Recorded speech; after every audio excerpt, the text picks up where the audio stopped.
Welcome to your favorite comic book YouTube channel, Cartoonist Kayfabe. My name is Ed Piscor. I'm Jim Rugg.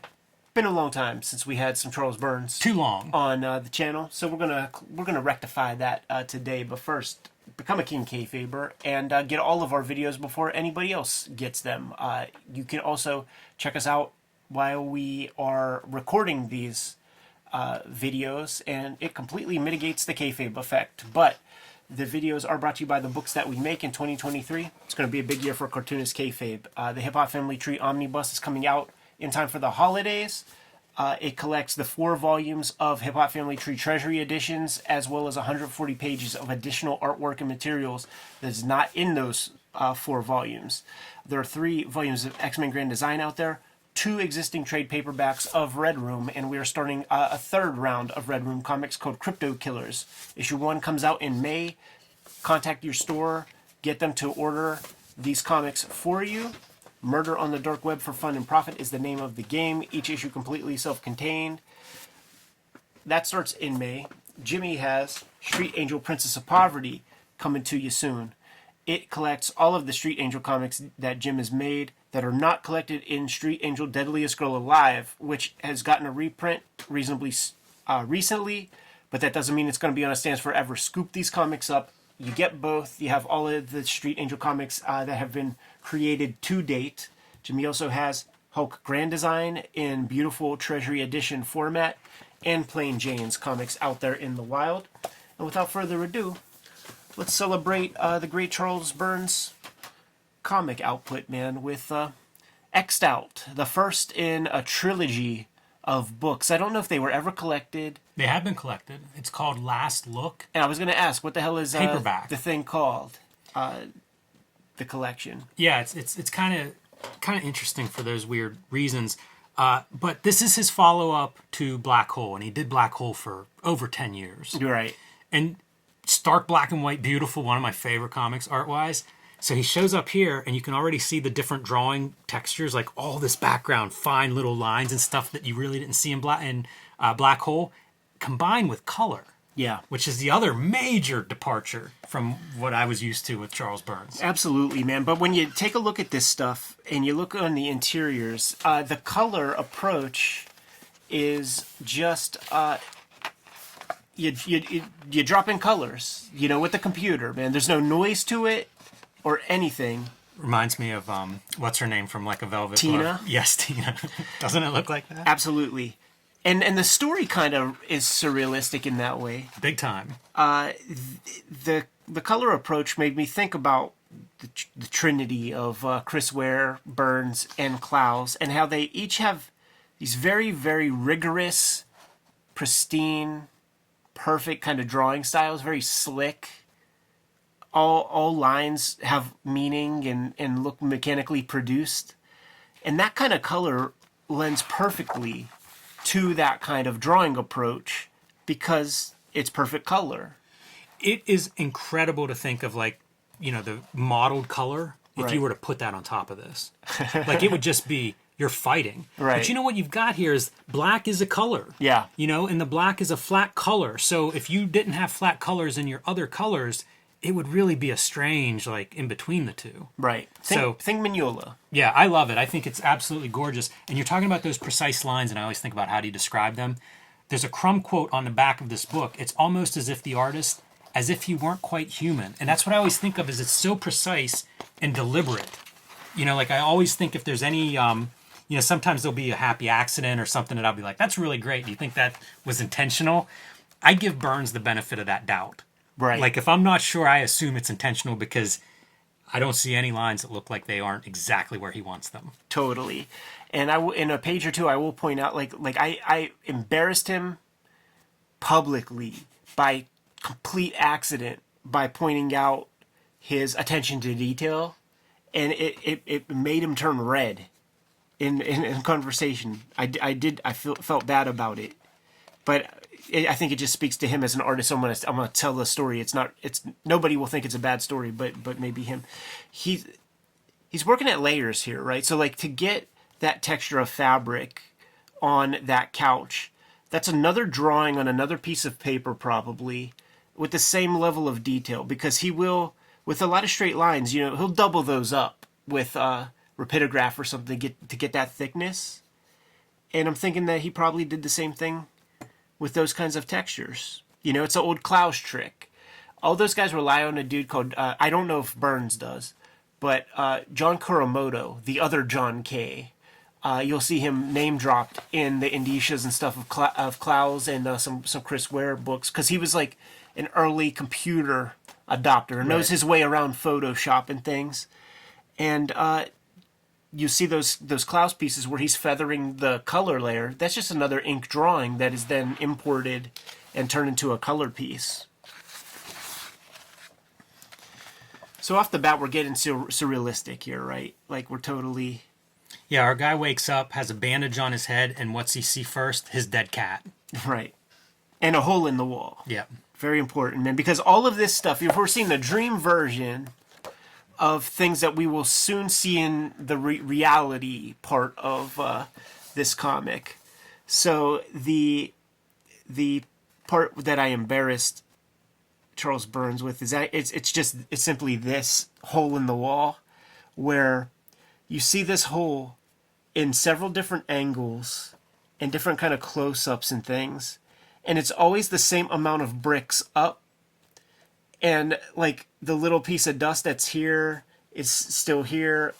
All of the bricks are in the same exact order in different angles and different perspectives, and I pointed that out as like a virtue. I was like, Charles, you may not think that like anybody cares, or maybe you do, but like I'm telling you, I noticed it and I appreciate it so much. I think that that's so cool that you gave this comic that level of insight, to that level of craft. And he turned so bright red, and he said, well, you only have one chance to get it right, so you got to make it right, he said. But he was so beet red that it did make me feel bad, man. But I think I give you so much props, because the other school is the Kirby school, right? Sometimes Thor has 6 circles on the chest, sometimes he has 4. But Burns is that kind of intricate. We have the... do you have the Charles Burns artist edition? Yes. Yeah. Draws big. Real big, man. But even at that big size, the lines are still very, very tight. But when you reduce that big paper, it tightens it up even further, thus adding to that mechanical possibility. Should say, too, our hero Doug, clearly a reference to Tintin. Yes, Knit in the world of X'd Out. Almost everything we see here, we're going to see the kind of real-world version of once we jack out of the Knit universe. Things like the little animal on like being swept away in the flood, cigarette smells, ice cubes clinking. All this stuff we're going to see in some different form. But it is, isn't it? This feels like a merger of all of Charles Burns' worlds, from like the El Borba, Yeah. or that like those era of black and white comics, Big Baby, and Black Hole. You know, it all gets merged into this kind of surrealistic approach where you have kind of dream space, and then you're going to have real world. Talk about being in a different world again. Right. Like, we've only gone, 6 or 8 pages, and we've already gone through a couple of passageways that open into different worlds. Yeah. So highly readable. Once you get started, you can't put it down, man. It just, you want to know what's going to happen next. There's all this imagery that's so evocative that once you want to put a lot of these pieces together, you want to see where it all kind of like lines up. Yeah, it feels like a puzzle. Where it leads.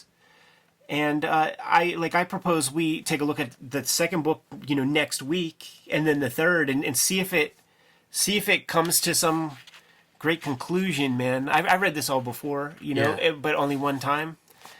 At the end of this issue, we could call it an issue. You could call it a graphic novel if you want, if you're a New York Times critic or some shit. But it's a comic book, and it leaves a lot of stuff open. Yeah, very European in its model. Look at how nightmarish this thing is. Like he pulls it out of a hive. Yeah. We get a close-up of crying eyes and then eats it. Perfect Charles Burns face.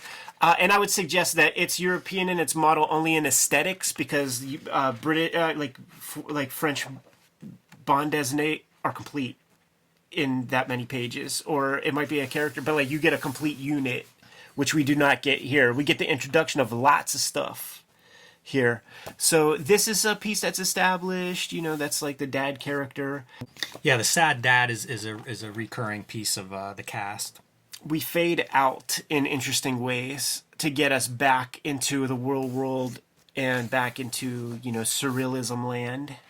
And we see, okay, so it's not like a little fetus guy that was being swept away on the TV. It was, you know, somebody's puppy.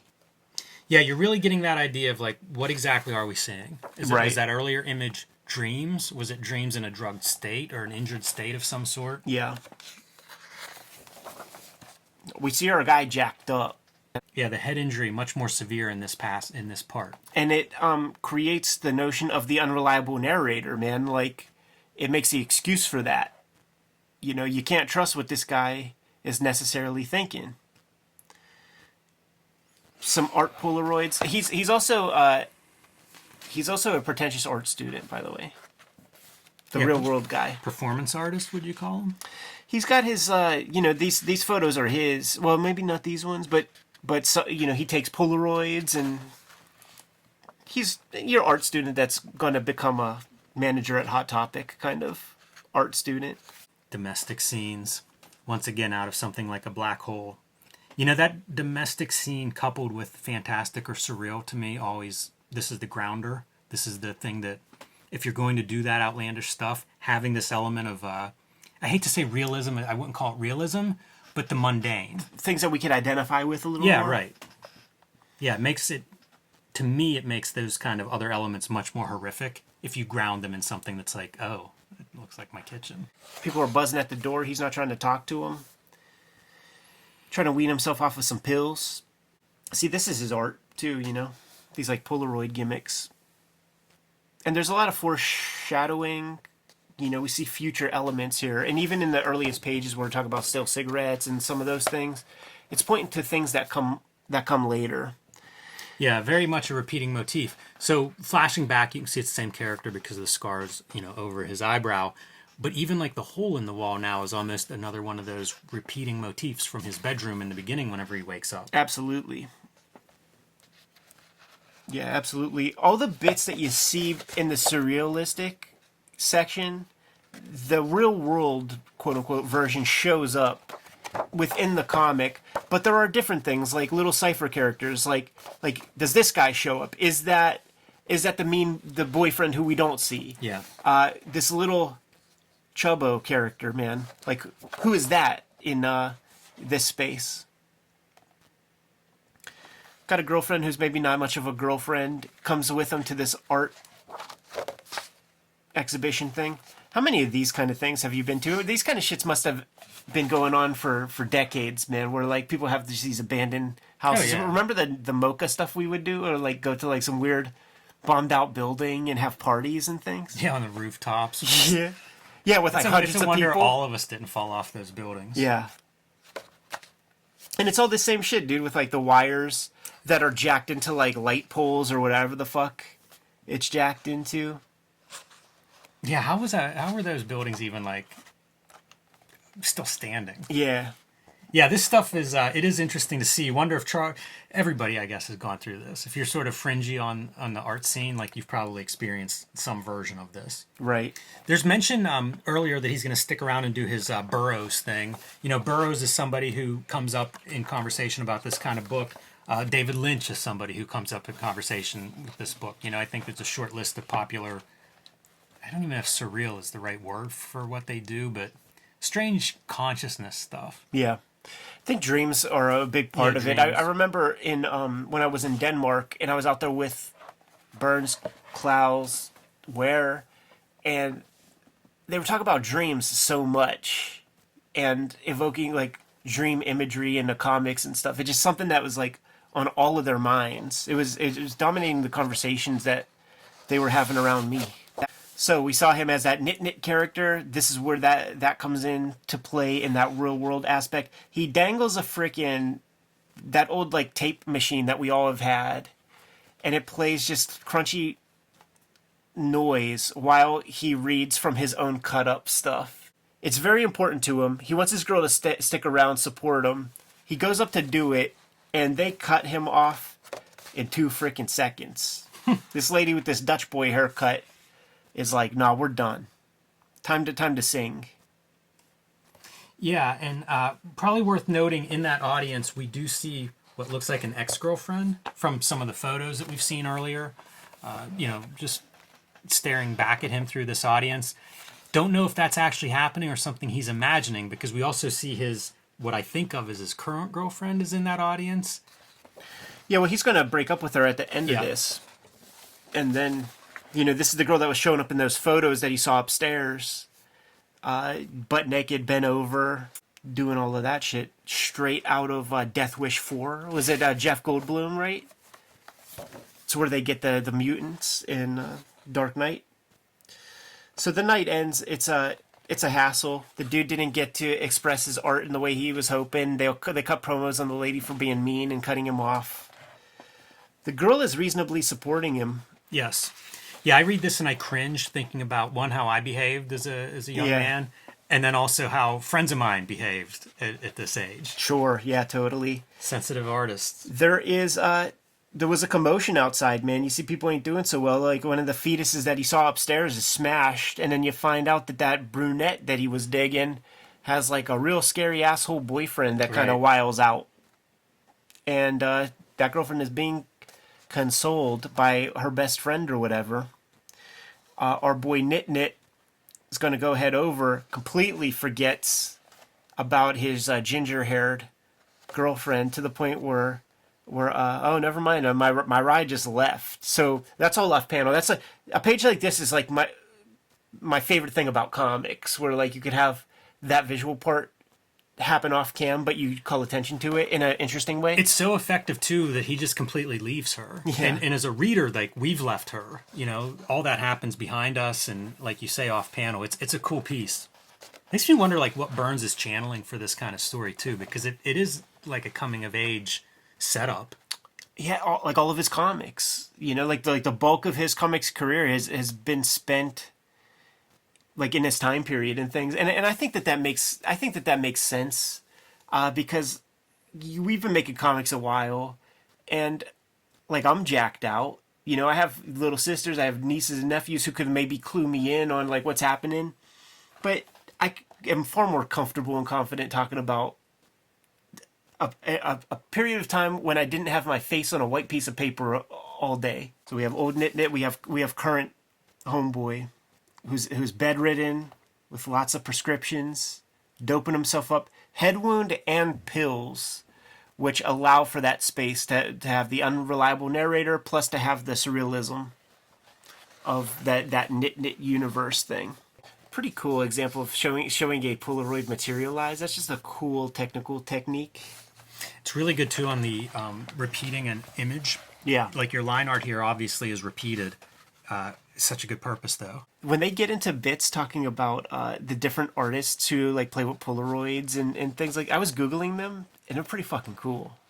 Yeah, I believe that. There's this one artist that's mentioned. It'll be after the chick leaves, the friend here. So established, that girl got a crazy ass boyfriend. He's now outside. He's hitting them up on the intercom and is like, let me come up there.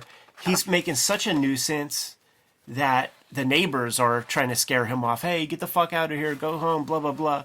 Certainly must be embarrassing the girls who are in there.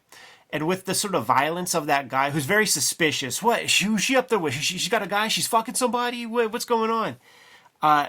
You see him with the girl, and now you see him with the head wounds and stuff, and it's like, oh man, that guy get a hold of this dude and put him in the position that he's in. Would you say that some of this is kind of cut up? These captions?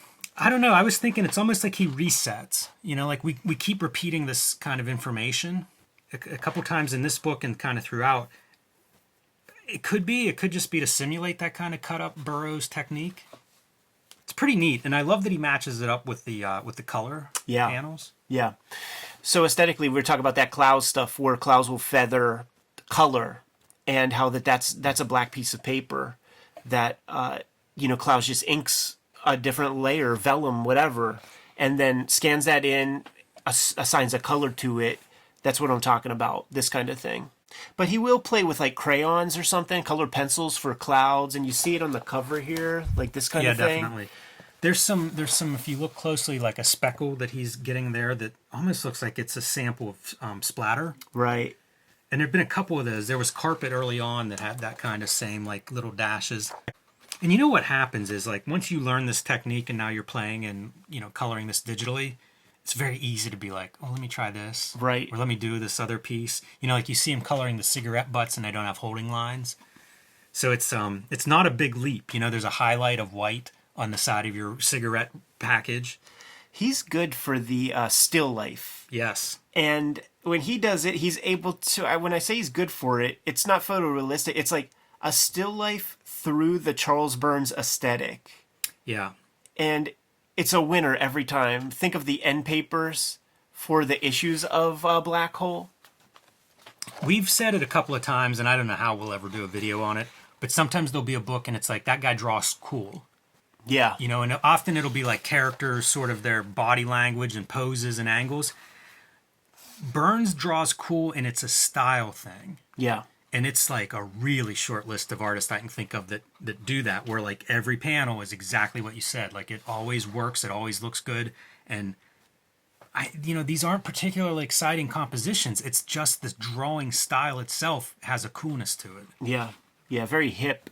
It's this Lucas Samara guy, and she's talking about how she likes the X-rays with the thousands of pins sticking into these skull X-rays. You could Google that, and it's really pretty freaking cool looking. It's such a cool idea. So both of them are pretentious art student losers, and he is running game and is like, I would like to take your photo right now. And she's like, I should pose with something. How about this razor blade? She's going full art student chick right here and fucking slits her wrist while he takes his snap. And there's a lot more of that like coloring line art throughout these panels. Yeah. The blood looks like it's a separate piece of line art. Yeah, some of the crayon stuff, the or current pencil stuff. Or whatever inside of the blood. Yeah. When you talk about the benefit of the doubt stuff, right? He does have two different hairstyles. So this is a passage of time. He would be deliberate. If it was the next day, it would be the same length of hair.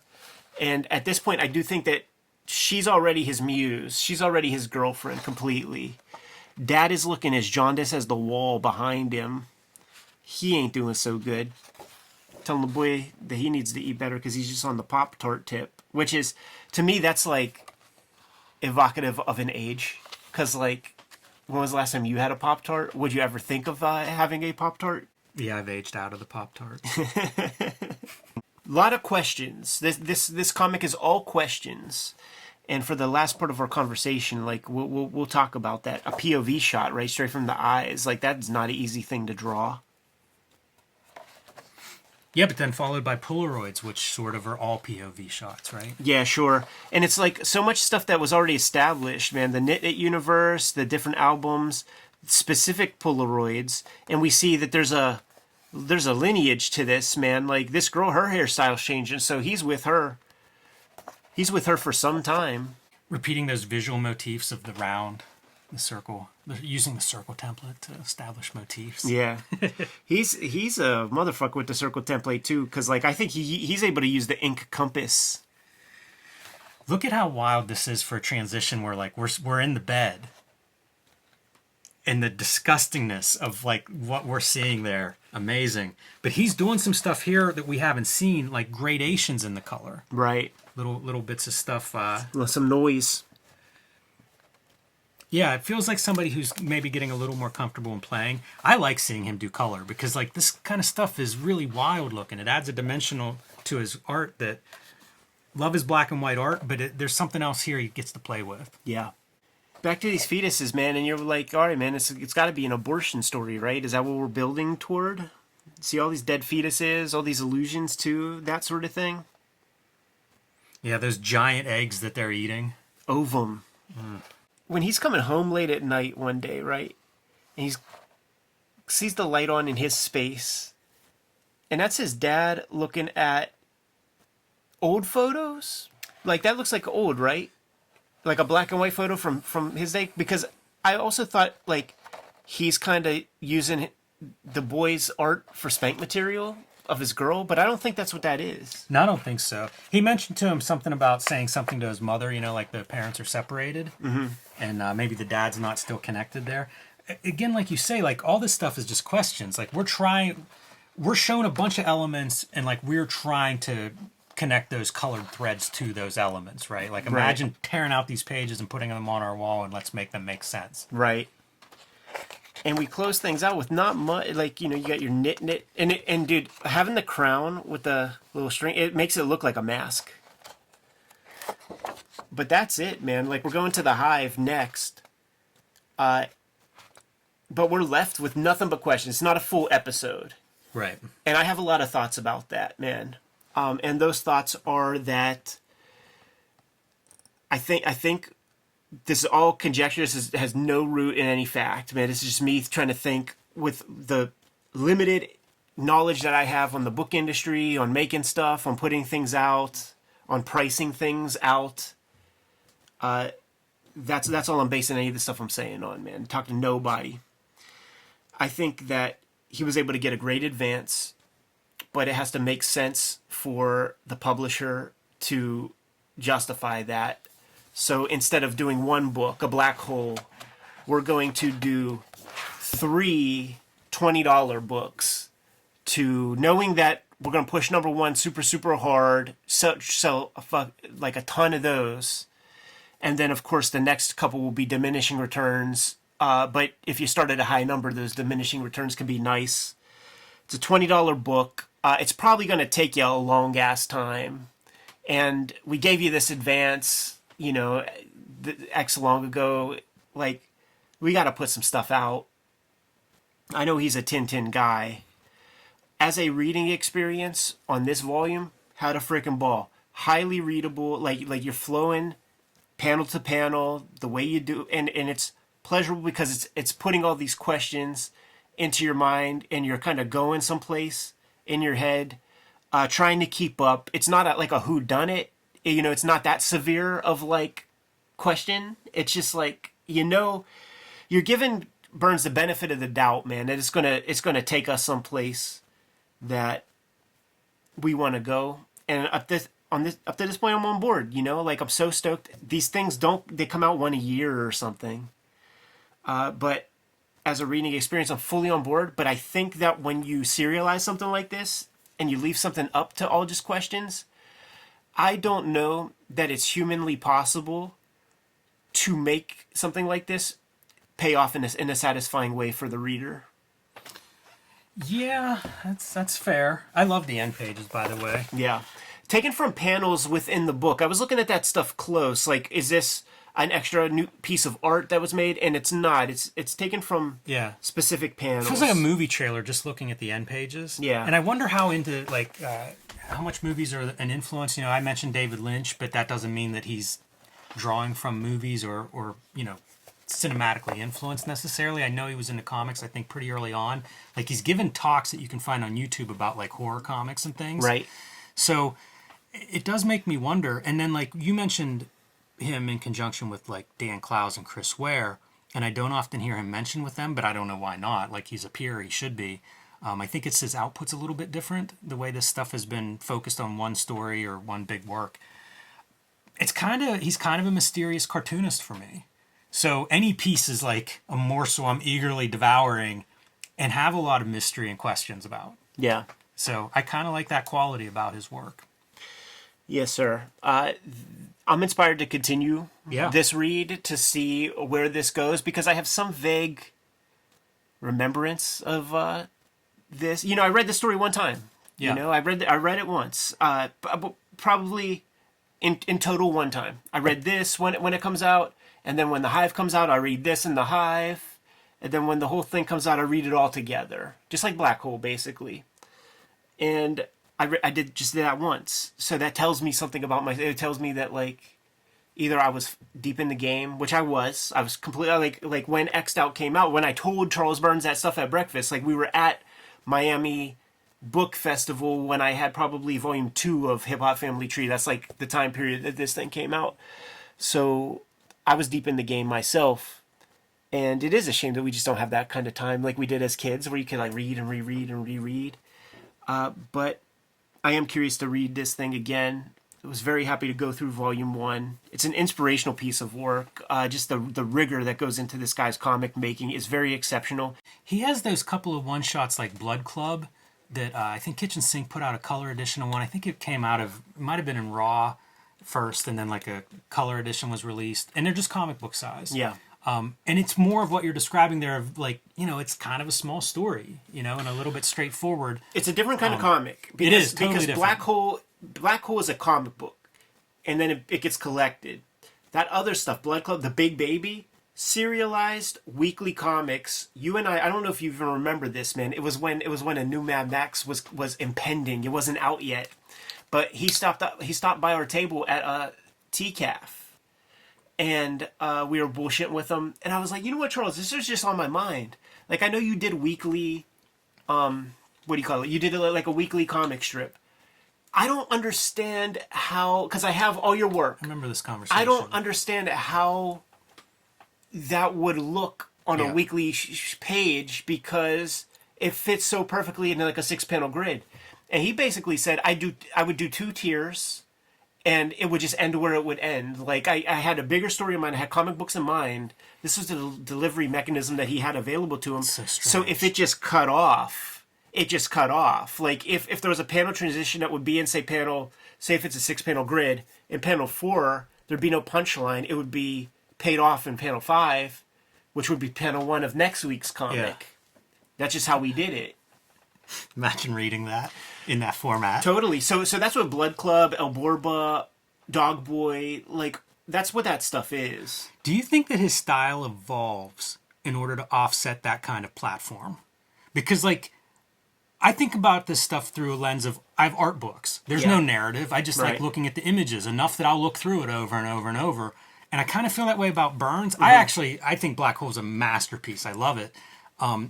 This series, I'm interested in reading the next 2 volumes together because I never read it all in one time. Right. You know, it was years between readings and stuff for me. But I also don't care how it adds up because like, I just like looking at Charles Burns' artwork. Yeah. So, you know, if you're delivering it in a way where like this isn't even a comic strip, this is like 4/5 of a gag or something, and then next week you can get the final, the climax.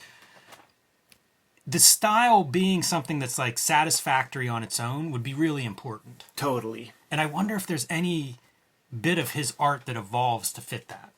Yeah, that's a good question, man. And that is the crux of this book to me. Like he's created a world and introduced enough questions and stuff that like I'm following along, like I'm on board with you, Chuck. Yeah, well, I'm on board. Let's read the next one, man. Let's do it, man. But let's get out of here so that we can do that, man. Kayfabers, like, follow, subscribe to the YouTube channel, hit the bell. We'll notify you when new vids are available. King Kayfabers can beat the Kayfabe effect by joining our Patreon and supporting us at the highest level. You also get the videos before anybody else, and you can sit in on live recording sessions and get books before we even edit these videos. We have Kayfabe affected books just from the chat room in the past, but the vids are brought to you by books that we make. So Jimmy, tell the people what you have. Street Angel, Princess of Poverty is my next book coming out from Image Comics in the next few months. It is all the Street Angel comics that are not in Street Angel Deadliest Girl Alive, which we just reprinted from Image Comics. So pre-order that one or pick it up if you haven't already. My other recent books are The Plain Janes and Hulk Grand Design. Can't miss that oversized fluorescent green Treasury edition out now while supplies last. And finally, I am posting my latest comics on my Patreon. You can read those at patreon.com/JimRugg. The Hip Hop Family Tree Omnibus is coming to you in 2023. 504 pages, 140 of those pages are not in the first 4 volumes of Hip Hop Family Tree Treasury editions. There are 3 volumes of X-Men Grand Design out there. 2 volumes of Red Room trade paperbacks are out there right now. We're starting up the 3rd round of Red Room comics. Here is the cover to Crypto Killers #1 coming out in May. These are additional variant covers to go along with that issue, including the sketch cover variant. We have to put in our orders, and we probably did put in our orders. So if you see this out in the wild, scoop it up, man. It's the only chance you're going to be able to get it. You can also find WYSIWYG on the stands at finer comic shops everywhere. What else do we have, Jim? Subscribe to the Cartoonist Kayfabe newsletter at the links below this video. You can also find Cartoonist Kayfabe t-shirts, merchandise, hats, mugs, stickers, and more at our spread shop. That link is also under this video. All great ways to support the Cartoonist Kayfabe channel. Given those marching orders, we'll be on our way. Read more comics.